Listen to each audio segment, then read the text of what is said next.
Doenças comuns da infância, como o próprio nome já diz, faz parte da vida de quase todo mundo. Eu disse quase, porque muitos adultos também podem ter doenças como cachumba, catapora e sarampo. Os tratamentos e a prevenção dessas doenças é o tema da nossa entrevista de hoje com a infectologista, a doutora Gisele Bowman. Informação e saúde a partir de agora no CRM na TV, que já está no ar.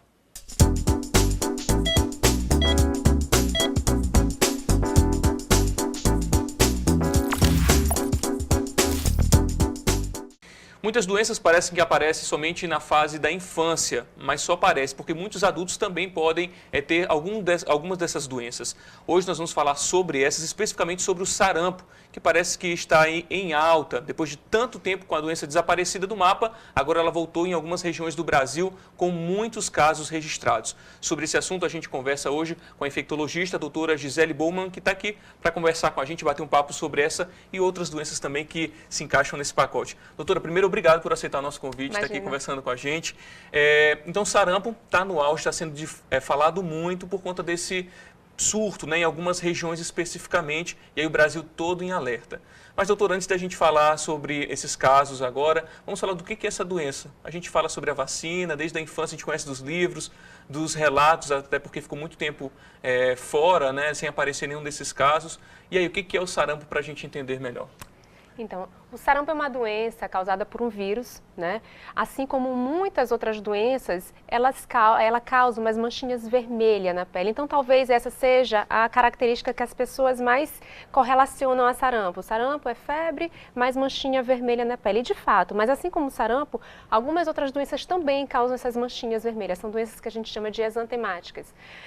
São muito características da infância, mas como tu falaste, não necessariamente vai ter apenas na fase infantil. Então, se a pessoa for suscetível ainda na fase adulta, ela pode ter sim a doença. Então, o sarampo é causado por um vírus, é uma doença que por muito tempo a gente não ouvia falar, né? Tivemos surtos específicos em algumas situações, em alguns estados, sempre casos importados, a pessoa viajava, era suscetível, acabava trazendo a doença e fazia ali numa pequena população.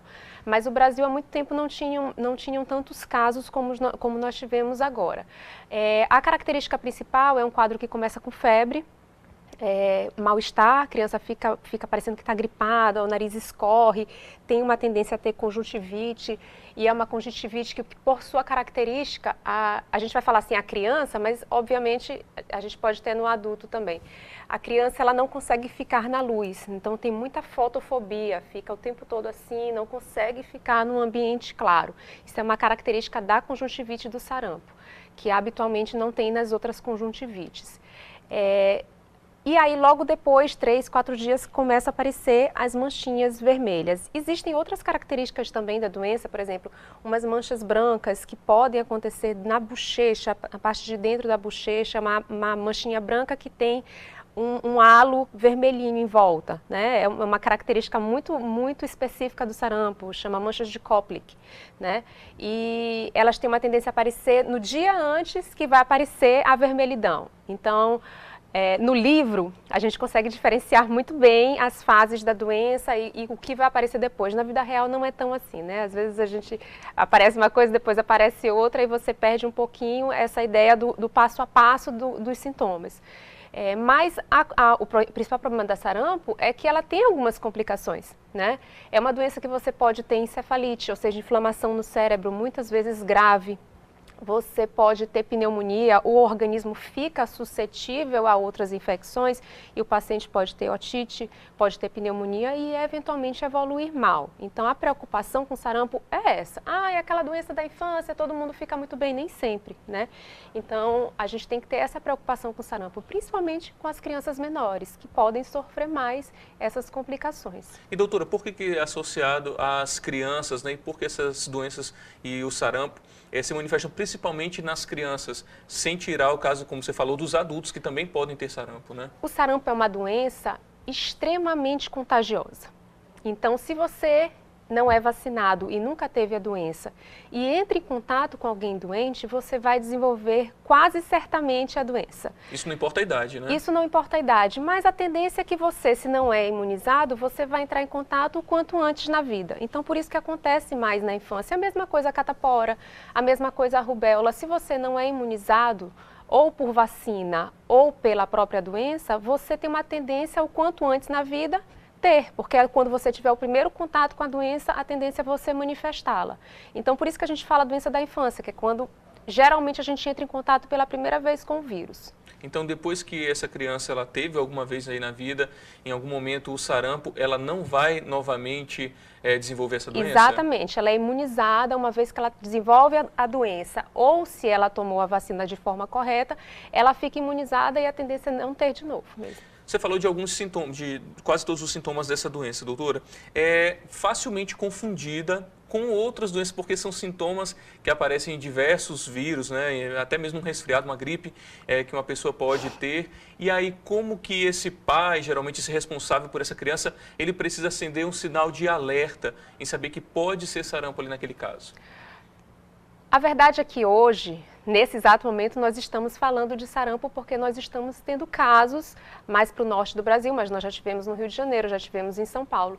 Mas, habitualmente, é difícil até para o próprio médico pensar em sarampo nos dias de hoje, porque se a gente for conversar com os médicos que estão atuando há 30, 40 anos, eu acho que dificilmente alguém vai ter tido contato com a doença, né? Há 30 anos, 40 anos atrás, talvez tivesse ainda alguns casos e fizesse com que o médico pensasse, mas depois que a vacinação ficou eficiente, bem eficaz mesmo, dos anos 90 para cá, não se tem tanto caso, não se tem mais surto como tinha antigamente. Surto não, era uma doença endêmica mesmo, tinha o tempo todo o sarampo, assim como tinha catapora, assim como tinha o rubéola, né? Então, depois que a vacina ficou bem certa da sua segurança, né, e da disponibilidade para a população em geral, de fato desapareceu. Então, a gente está falando de sarampo agora porque nós tivemos um surto especificamente em pessoas que não foram vacinadas.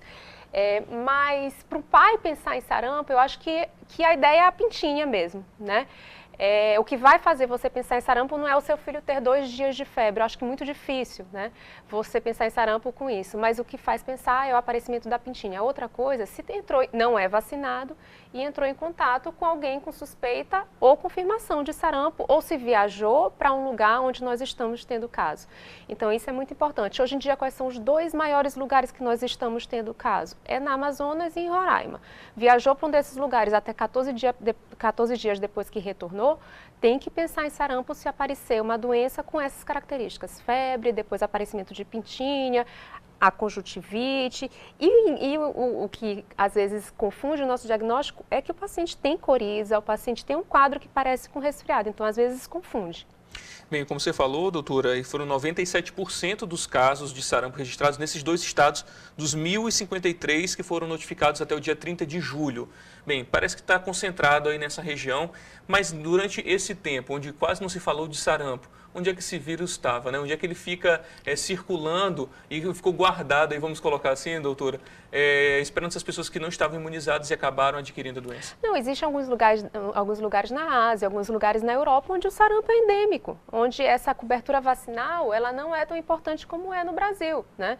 Muitos países no mundo ainda têm casos de sarampo, por isso que nós temos que nos proteger, né? Nós temos aqui no Brasil a vacina que é gratuita e é disponível para a população toda. Então, não existe desculpa, às vezes a gente vai falar assim, foram aqueles venezuelanos que trouxeram a doença. Não, a culpa não é dos venezuelanos, a culpa é nossa, que não nos vacinamos e não vacinamos as nossas crianças. A importância da vacinação fica muito clara quando um caso desse acontece, porque é uma doença imunoprevenível, ou seja, tem vacina e uma vacina eficaz e uma vacina gratuita, então não existe desculpa para a população não ter feito essa vacina e não existe desculpa para não vacinar agora, né? Então não existe nenhuma desculpa para nós não fazermos a vacina, nenhuma. Porque meu filho tem alergia a ovo. Alergia a ovo não é contraindicação à vacina. Há um tempo atrás se pensava que poderia ter alguma reação, hoje em dia já se sabe que não existe relação. Claro, existe uma população que não pode fazer a vacina.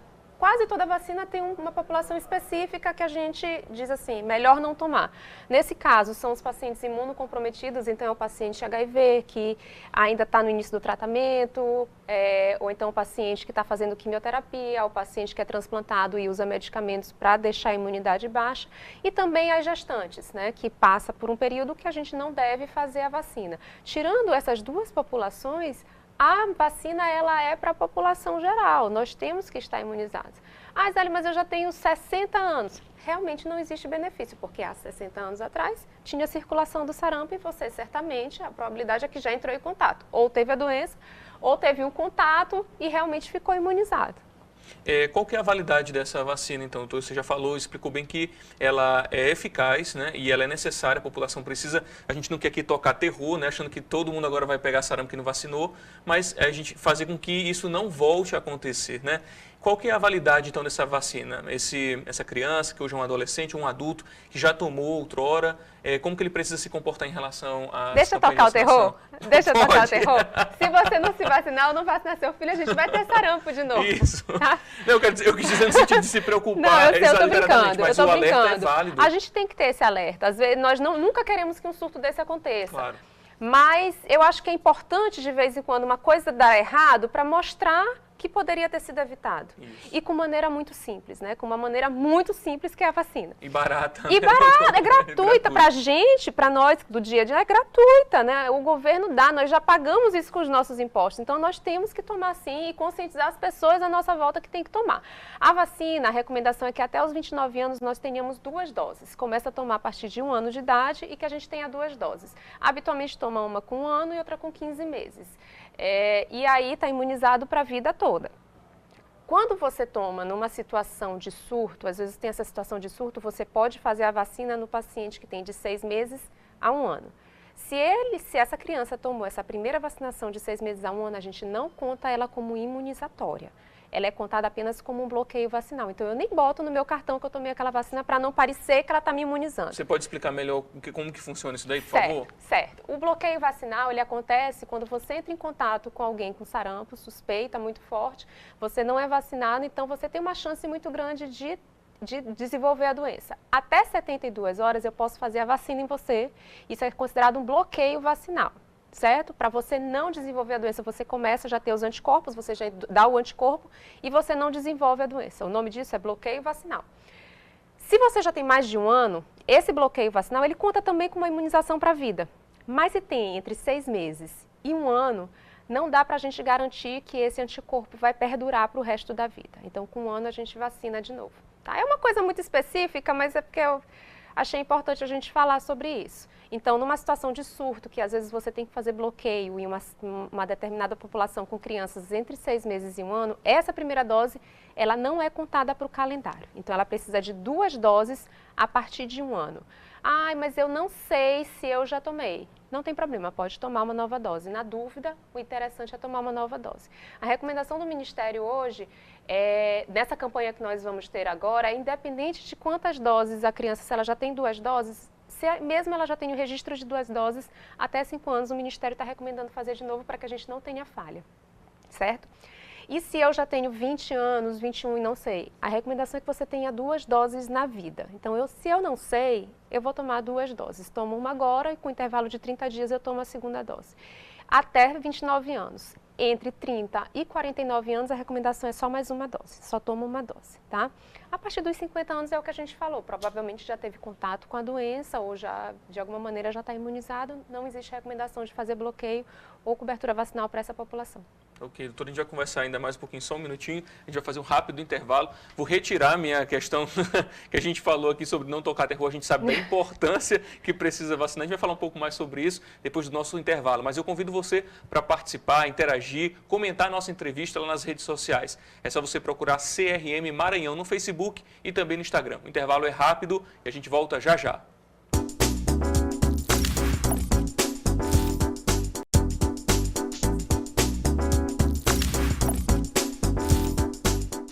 Estamos de volta com o CRM na TV, estamos falando hoje sobre o sarampo, falamos aí do alerta que está em todo o Brasil por conta da doença. Já 1.053 casos registrados no país até o dia 30 de julho e ainda existem alguns casos sendo investigados. Doutor, existe um exame que detecta e confirma a doença? Como que funciona o diagnóstico? Existe um exame de sangue que consegue confirmar a presença do anticorpo no sangue. Então, o exame é relativamente simples de ser feito, é só a coleta de sangue. Geralmente, quando a criança ou o adulto já começar a apresentar os sintomas, já existe esse anticorpo. Então, é relativamente simples de ser feito, né? A gente manda para o laboratório central, que está preparado para receber, e nós temos essa capacidade de fazer o exame confirmatório. Então, a confirmação vem mesmo por meio do exame, né? Não somente dos sintomas, como que acontece? Nesse momento que nós estamos, que nós precisamos da confirmação dos casos, o ideal é sempre fazer o exame confirmatório sanguíneo, mas o quadro clínico ele já é bem sugestivo. Então, numa situação que eu tenho muitos casos, eu não precisaria confirmar. Mas como o Ministério quer fazer o controle exatamente de quantos casos nós temos tendo, existe a recomendação de fazer o exame de sangue, sim. No outro bloco, estávamos falando sobre a vacinação e a importância da vacinação em todo o Brasil e como ela está disponível na rede pública, basta procurar um posto de saúde para fazer essa vacinação. Ela é uma vacinação que tem a capacidade também de imunizar contra outras doenças, né, doutora? Por isso, às vezes fica confuso aí um pouquinho o entendimento da população sobre essas outras doenças que também são características da infância, mas que também têm sua seriedade e sua preocupação, né? Quais são as outras doenças que essa vacina também protege? Essa vacina que está na rede pública, ela é chamada de tríplice viral. Ela protege contra 3 vírus: o vírus do sarampo, o vírus da cachumba e o vírus da rubéola. E a rubéola tem uma importância até porque a rubéola tem um quadro clínico muito parecido, assim, com algumas semelhanças com o quadro clínico do sarampo. É como se fosse um sarampinho, né? Um quadro de sarampo um pouco mais leve, mas com algumas características que fazem a gente pensar um pouco mais em rubéola. Primeiro, que a vermelhidão não é tão intensa quanto a vermelhidão do sarampo, porque o paciente com sarampo ele tem começa pela cabeça e vai descendo, tronco, membros, e fica muito vermelho, né? Fica muito vermelho, as manchas incomodam bastante. E já a rubéola, ela tem uma tendência a ter menos manchinhas vermelhas. A outra característica da rubéola é que, habitualmente, o paciente ele apresenta gânglios atrás do pescoço, né, aqui nessa região. Então, isso é uma característica da rubéola. Mas a rubéola ela é uma doença bem benigna para quem tem rubéola. Qual é a preocupação que nós temos? Uma população específica é a gestante.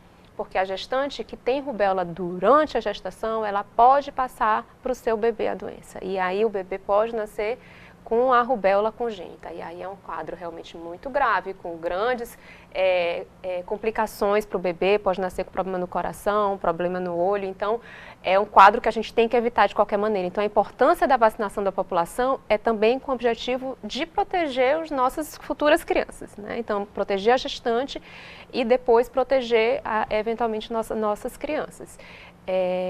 Se a mulher estiver gestante, ela não pode fazer a vacina. Você falou ainda há pouco sobre isso, ela está nesse público que não pode fazer, não pode, exatamente. Né? Então, ela tem que evitar, se ela nunca fez a vacina, ela tem que evitar a todo custo um contato com alguém que está com a pele vermelha. E aí ficam aquelas dicas básicas também, doutora, sobre qualquer tipo de cuidado aí para que não pegue o vírus? Higienização das mãos. A primeira coisa é evitar contato com pessoas doentes, né? Eu acho que se você não é um profissional de saúde, você não é pago para estar em contato com pessoas doentes, você não deveria estar, né? Então, a gestante tem que evitar entrar em contato com pessoas doentes, evitar principalmente com pessoas com manchinhas na pele, se ela não é imunizada, né? Agora, Gisele, eu tomei a vacina e uma semana depois eu descobri que eu estou gestante. Não se preocupe. Existe essa recomendação de um problema que teoricamente pode acontecer para o bebê, mas não existe casos documentados de bebês que nasceram com problema porque a mãe tomou a vacina. Óbvio que a gente tem que evitar, porque é uma vacina de vírus vivo que pode desenvolver a doença na gestante. Mas não existem casos que o bebê nasceu comprometido porque a mãe tomou a vacina, tá? Então, a gente evita, mas se eventualmente tomou, não há problema para a gente ficar preocupada a gestação toda esperando, tá?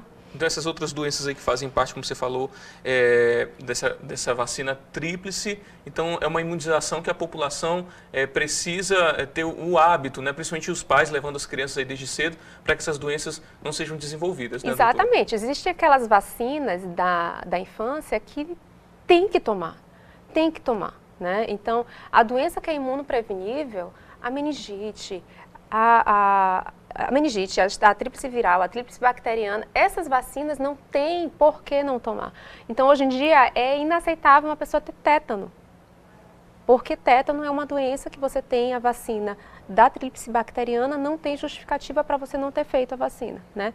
Então, a carteira de vacinação tem que estar em dia, não só para a criança, mas também para o adulto. Eu acho que cada fase da vida existe um calendário de vacinação específico, então tem que ter os cuidados, a vacina da gripe no idoso, né? Então, a gente tem que ter cuidado em cada população, mas a criança, ela precisa que nós que a gente olha a carteira dela, que a gente toma essas decisões por ela. Então, a responsabilidade é dos pais mesmo, a responsabilidade é nossa de levar nossos filhos para fazer vacinação. Um paciente adulto, a gente já não tem como responder por ele. Ele pode tomar as decisões, eu não quero tomar vacina, tudo bem.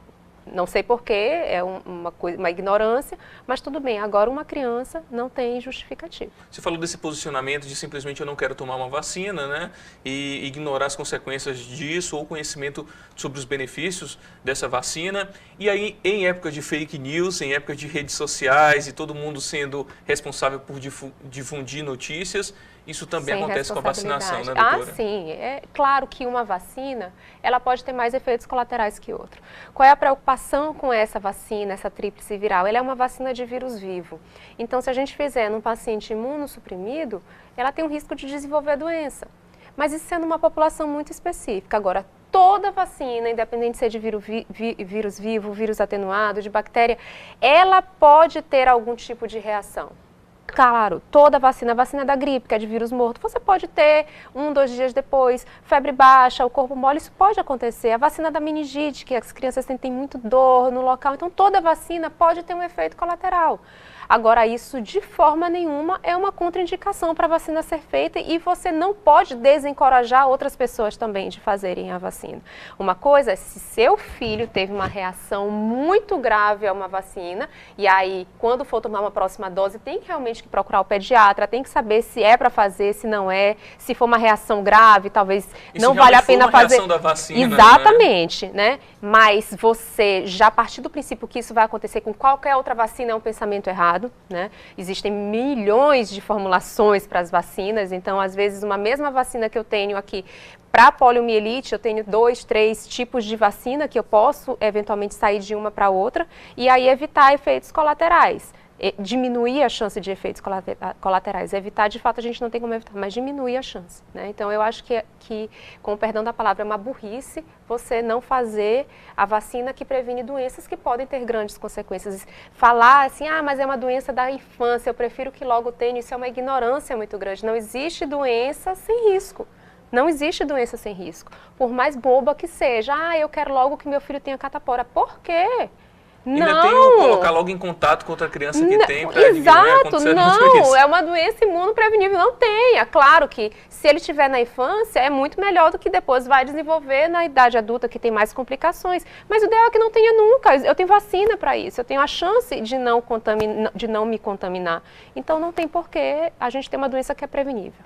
Você falou aí sobre a ignorância de não querer vacinar e um crime difundir, divulgar notícias que são falsas, né, doutora? Falar de pesquisas que não existem, de órgãos e instituições, institutos que nunca falaram dessa informação. E eu acho que para o profissional da saúde isso deve ser desesperador, né, doutora? Não, isso é terrível, porque é um desserviço que se faz numa coisa que era tão forte no Brasil, que era a vacinação, que a gente tem tanto orgulho do Zé Gotinha, da importância de levar as crianças no posto de vacinação, de fazer toda aquela conscientização, e vem alguém com uma simples frase, consegue fazer um desserviço, e aquilo atinge a população assim de forma exponencial, e ninguém tem mais filtro para saber se aquilo é verdade, se aquilo não é. Eu parto do princípio que é. Se eu estou recebendo, se alguém está falando isso, quem é que vai ser o louco de falar aquilo sendo mentira? Tem muito louco. Né? Tem muita gente que não tem responsabilidade nenhuma, quer ver o circo pegar fogo. Mas se essa informação não vier de uma fonte segura, no site do Ministério Público, ou então algum local oficial que está dando entrevista, não leve em consideração, vá sempre procurar a informação real, a informação oficial. Né? O Ministério da Saúde não tem nenhum interesse de fazer uma vacina que é para as pessoas ficarem doentes, imagina, o Ministério da Saúde quer que ninguém fique doente, ele tem menos gasto, ele tem menos problema se a pessoa não ficar doente. Então, a orientação é procure sempre uma fonte oficial para checar essas informações. Bem, nós também, que somos jornalistas, a gente sempre alerta, procurar a fonte, né, ver se aquele veículo é de confiança, é um veículo respeitável para que essa notícia não vá em frente. Doutora, deixando um pouco a vacina de lado, mas falando agora da doença propriamente dita, quais são as principais complicações, então, do sarampo, para que as pessoas vejam a real necessidade dessa vacinação e fiquem alerta também para os perigos do desenvolvimento dessa doença? Então, como eu te falei, assim, o sarampo, ele, como qualquer doença viral, ele dá uma baixa na imunidade, né? Falando da criança, ele baixa a imunidade da criança e deixa suscetível a infecções por bactérias. Então, ele pode desenvolver uma pneumonia bacteriana, otite, mas a pior das complicações, a mais grave e que requer um cuidado maior, é a encefalite, que ela é causada pelo próprio vírus do sarampo mesmo. Ele atravessa a barreira e pode causar uma inflamação no cérebro com complicação. A criança pode primeiro ficar sonolenta, evoluir com convulsão e coma. Então, isso é o que preocupa muito, é a encefalite. A frequência da encefalite, mais ou menos uma em cada mil casos de sarampo. Então, não é uma frequência tão baixa assim. Se a gente for comparar com outras doenças, por exemplo, a rubéola, que também pode, qualquer doença viral pode dar encefalite, mas a rubéola é uma a cada 8.000, então a frequência de complicação para o sistema nervoso central no sarampo é grande, é uma para 1.000, não é um número descartável que a gente pode ficar tranquilo, porque as consequências podem ser muito graves para a criança, de distúrbio de comportamento e até óbito. De desenvolvimento até óbito. Certo. E antes da gente encerrar, eu queria que você desse mais um alerta então para a população, as pessoas que estão nos assistindo, que dá tempo, estamos em campanha, São Luís antecipou a campanha de vacinação, então é importante que os pais levem as crianças e os adultos também participem dessa campanha, né, doutora? Exato. Eu gostaria de lembrar mais uma vez que a culpa foi nossa, né? A culpa não é de ninguém que traz a doença para cá, a culpa é nossa porque nós deveríamos ter uma cobertura vacinal melhor, né? Mais uma vez, não faltou vacina. Não existe nenhuma justificativa para nós não termos essa cobertura adequada. Então, vamos vacinar, vamos aderir à campanha de vacinação. Se seu filho tem menos de 5 anos, leve no posto. Mas já tem 2 doses. É para levar, a recomendação do Ministério é mesmo quem já tem a carteira certinha, é para fazer de novo para a gente não ter falha. E se você tem até 29 anos, você tem que ter 2 doses na vida e entre 30 e 49 anos uma dose. Recomendação que não faça apenas em gestante e pessoas com imunossupressão. HIV, transplantados, pessoas fazendo quimioterapia, doses altas de corticoide, são populações que já sabem, são orientadas que toda vacina tem que procurar seu médico. Se você precisar vacinar primeiro, me pergunta. Então, essa população já sabe que não deve tomar. A gente sempre lembra a gestante, porque a gestante às vezes fica muito preocupada e quer fazer qualquer coisa de qualquer jeito, mas gestante, essa vacina você não pode tomar, tá? Cuidado. Doutora, muito obrigado pelos esclarecimentos, sua entrevista aqui com a gente, viu? Muito obrigada. Bem, o CRM na TV fica por aqui, mas convido você, claro, a interagir e participar sempre nas redes sociais, só procurar CRM Maranhão no Facebook e no Instagram. Para você um ótimo fim de semana e até o próximo sábado, à 1 da tarde.